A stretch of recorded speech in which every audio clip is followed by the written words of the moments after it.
Não, é importantíssimo, né? Ainda mais quando a gente vê que a negligência, a gente falou muito, né, da negligência federal, né?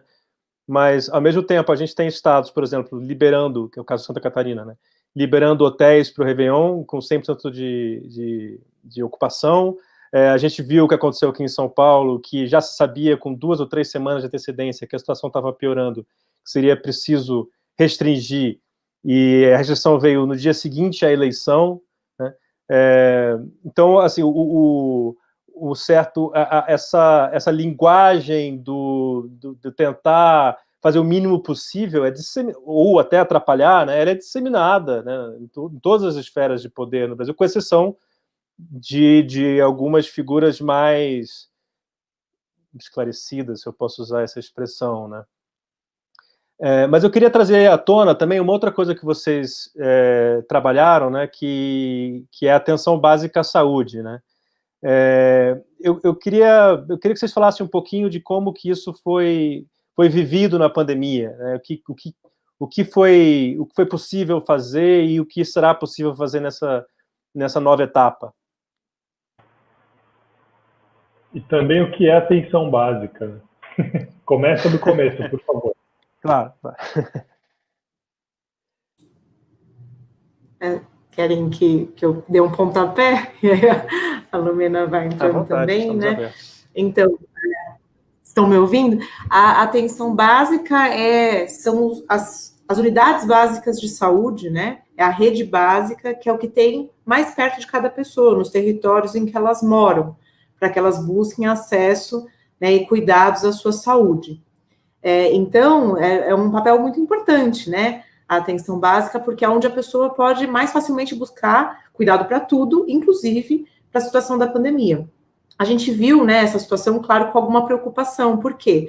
Porque, inclusive, durante vários momentos da pandemia, mas particularmente no começo, e agora a gente também está vendo isso um pouco, de centrar esforços, de mandar recursos, inclusive, para outros níveis e dar uma esvaziada na atenção básica, né, em termos de recurso humano, sendo que as pessoas continuam chegando lá para poder pedir, né, sua orientação, fazer, eventualmente, um exame, né, e tudo mais, né. Os exames específicos de Covid passaram a ter também, né? No começo não tinha disponibilidade, mas eles têm critérios muito específicos, né? Então, depende se a pessoa está sintomática ou não, para, por exemplo, fazer o de PCR, né? E isso também é um diálogo importante daí com a população. Mas é um lugar que daria para, por exemplo, fazer vários dos cuidados, né, principalmente nos casos mais simples, orientar que as pessoas fiquem, então, em casa, etc., né, fazer também ações voltadas, né, à comunidade, ainda que evitando, claro, aglomerações, mas nas visitas domiciliares, porque a atenção básica tem a possibilidade, né, via os agentes comunitários de fazer isso.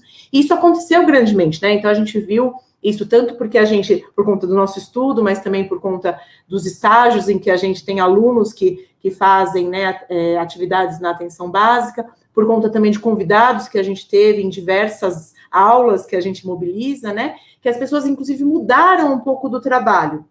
Utilizaram o que já tinha, por exemplo, as visitas, que eu estava mencionando, mas também modificaram muita coisa. Então, passaram a instituir também teleatendimento, monitoramento, tentando evitar, no caso do teleatendimento, que pessoas que têm doenças crônicas se desloquem para a unidade básica num momento de pandemia, mas também garantir o cuidado, né, dessas doenças, por exemplo.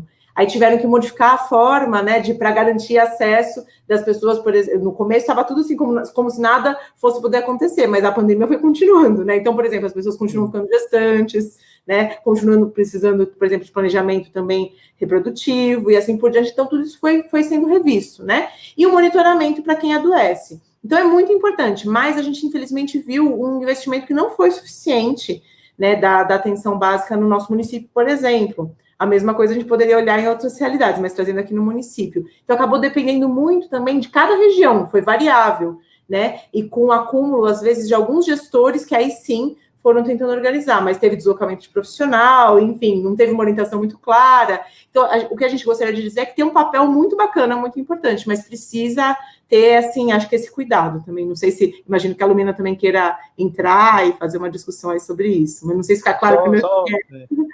Só uma perguntinha breve, assim, esse atendimento sofreu um impacto grande, por exemplo, da questão do Mais Médicos? Com certeza, né, nacionalmente, né, sofreu sim, né, foi um dos nichos de entrada de médico, né, e de aumentar a garantia, né, do acesso a esse cuidado para as pessoas nos diversos territórios, né. Acho que a Lumena, inclusive, que teve grande participação nesse processo todo, pode contar um pouquinho também.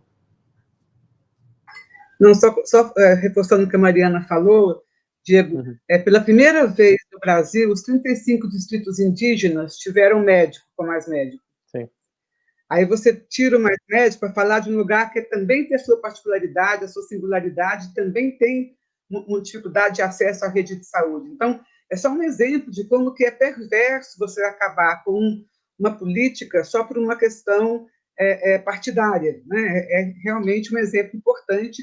E aí vem a pandemia, várias unidades básicas de saúde, mesmo aqui na Grande São Paulo, que o secretário de Saúde de Mauá, por exemplo, a época do Mais Médico, a gente só conseguiu ter médico em todas as UBSs com mais médico, porque não existe o número de médicos suficiente para tê-lo, né, sem uma política como mais médicos. Então, eu queria reforçar o que a Mariana falou, a centralidade da atenção básica, e aí, pensando na atenção básica, não, Paulo, como você provocou, não como a porta de entrada de um sistema, mas pensando na atenção básica como parte de uma rede, e ela sendo o elo dessa rede que mais pode territorializar o sistema, porque ela conhece, ela deveria conhecer, pelo menos, o território, ela sabe onde tem um idoso que está sozinho agora no isolamento, ela sabe onde está a gestante que não conseguiu chegar no OBS. Então, acho que a atenção básica pode ser a nossa possibilidade de aprofundar a territorialização da rede de saúde, né?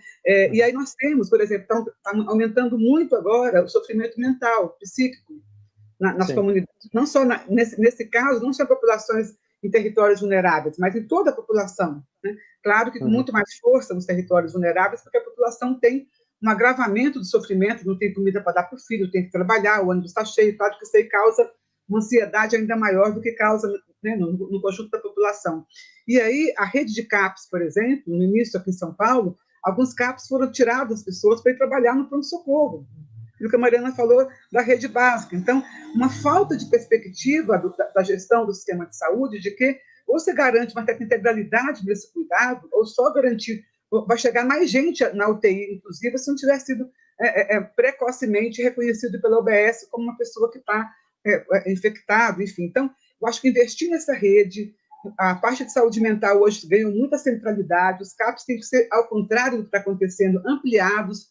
Eu acho que tinha que ter transformado todos os CAPs em CAPs 24 horas. Essa é uma medida emergencial que tinha que ter sido feita, porque aí o CAPs conseguiria fazer um acolhimento melhor. Então, eu acho que tem o UBS, por exemplo, que está ajudando na Zona Leste, um UBS que eu conheço a equipe, que está ajudando a fazer, na praça, perto da UBS, ponto de água para o morador de rua. Então, essa é a UBS que a gente imagina, é a atenção básica conectada com aquilo que acontece ali. E a saúde não vai conseguir ajudar em nada se ela não estiver também conectada com outras áreas, né? Com outras políticas públicas, a educação, a assistência social, o esporte, enfim, são vários lugares que você pode estar fazendo ações comuns e pode estar trazendo aí uma outra perspectiva de cuidado das políticas públicas para as pessoas. Eu queria só reforçar um pouco isso.